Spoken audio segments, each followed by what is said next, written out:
Assalamualaikum warahmatullahi wabarakatuh. Istilah rohen berasal dari bahasa Arab yang berarti gadai atau dikenal juga dengan istilah al-habsu. Secara etimologi, ar-rohen artinya tetap dan lama.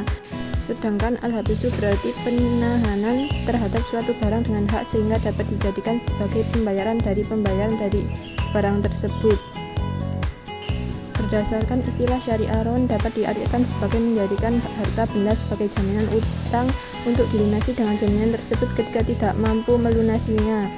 Orang yang menerima pinjaman dan menggadaikan hartanya disebut sebagai rohen, sedangkan orang yang memberi pinjaman dan menerima harta jaminan disebut murtahin. Sumber hukum. 1. Al-Quran. Berbagai ulama fikih sepakat bahwa hukum akad rohen adalah praktik yang diperbolehkan.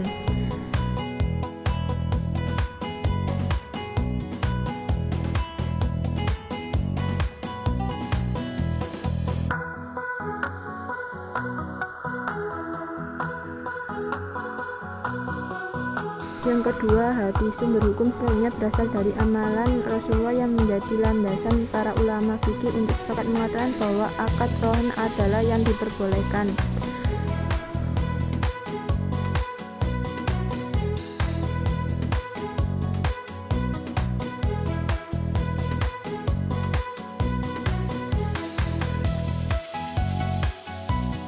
Selanjutnya, rukun rohen atau gadai. Yang pertama, akid atau orang yang berakad.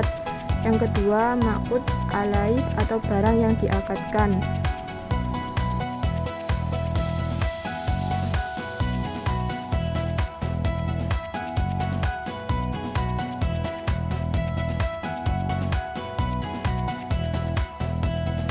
Yang ketiga, sigot atau akad gadai. Sigot gadai tidak boleh digantungkan dengan syarat dan tidak disandarkan kepada masa yang akan datang. Hal ini karena akad gadai menyerupai akad jual beli. Dilihat dari aspek pelunasan utang, apabila akad gadai digantungkan dengan syarat atau disandarkan kepada masa yang akan datang, maka akad fasid seperti halnya jual beli.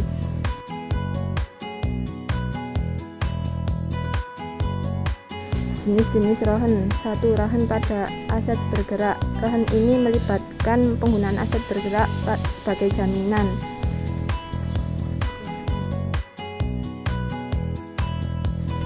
Yang kedua, rohen pada aset tidak bergerak. Rohen pada aset tidak bergerak melibatkan penggunaan aset seperti tanah dan bangunan sebagai jaminan.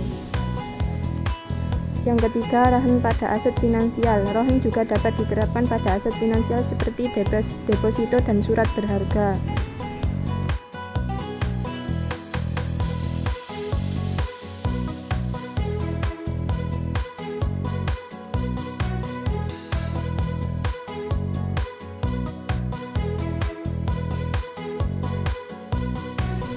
Manfaat rohen. 1. Membantu memenuhi kebutuhan dana sesuai dengan prinsip syariah.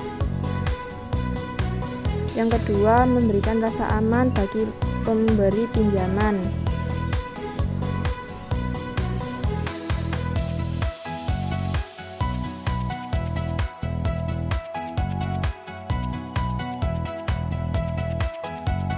Yang ketiga, akses keuangan yang mudah bagi peminjam. Yang keempat, mendorong pertumbuhan ekonomi berkelanjutan. Kesimpulan, rohen adalah akad yang memberikan jaminan berbentuk barang dari pihak yang berutang kepada pemberi utang. Barang ini menjadi jaminan bahwa utang akan dilunasi. Tujuan rohen adalah memberi rasa aman kepada pemberi utang atau murtahin karena memiliki jaminan fisik dari pihak yang berutang. Sekian, terima kasih. Wassalamualaikum warahmatullahi wabarakatuh.